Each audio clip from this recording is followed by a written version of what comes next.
Bonjour, bienvenue sur Mon Financier pour faire un point à la mi-séance. Après son être bon de la veille qui a poussé la bourse de Paris aux portes des 4200 points, eh bien la tendance se montre un petit peu plus fébrile ce midi, faute de catalyseurs positifs qui permettent de poursuivre la remontée de l'indice, alors que l'évolution bien sûr de la situation en Ukraine reste un motif de préoccupation de la part des investisseurs. D'ailleurs, les tensions géopolitiques ont considérablement plombé l'indicateur ZOO, qui reflète donc pour rappel la confiance dans les milieux financiers allemands, un indice de confiance en chute libre, puisque l'indice tombe à 8,6 points alors que le consensus tablait sur un indice au moins 2 fois plus élevé, et puis une chute d'autant plus vertigineuse si on la compare au niveau du mois dernier où l'indice atteignait 27,1 points contre 8,6 donc pour le mois d'août, de très mauvais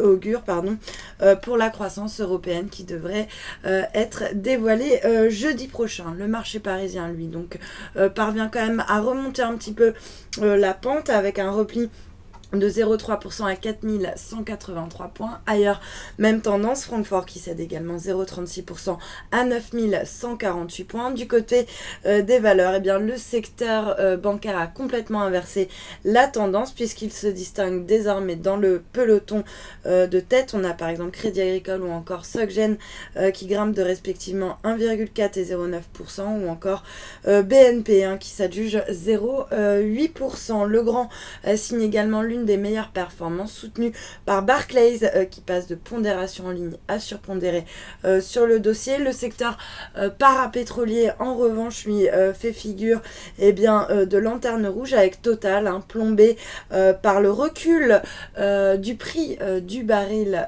de Brent qui évolue en ce moment même sous le seuil des 115 $. On voit d'ailleurs le graphe ici, et puis à noter que le géant pétrolier lui est lanterne rouge sur le CAC. Et puis sur le SBF 120, l'ex-filiale de Total justement, Arkema, qui recule de 1,7%, pénalisé par la dégradation de Citigroup qui passe d'achat à neutre, donc à la suite de l'avertissement sur résultat qui a été lancé par le groupe lors de sa publication. Technicolor à l'inverse bondit de 4,4% après une note positive de Morgan Stanley qui a confirmé sa recommandation à surpondérer, et qui en a profité pour relever son objectif de cours sur le marché d'échange.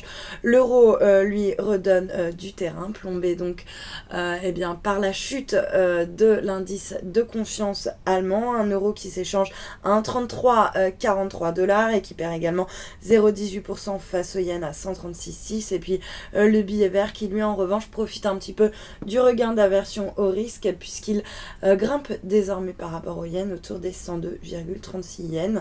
Et puis à noter aux classes d'actifs qui profitent du regain d'aversion au risque, l'once d'or qui s'échange ce midi à 1313 $ l'once. Voilà pour la mi-séance, restez avec nous, bonne journée.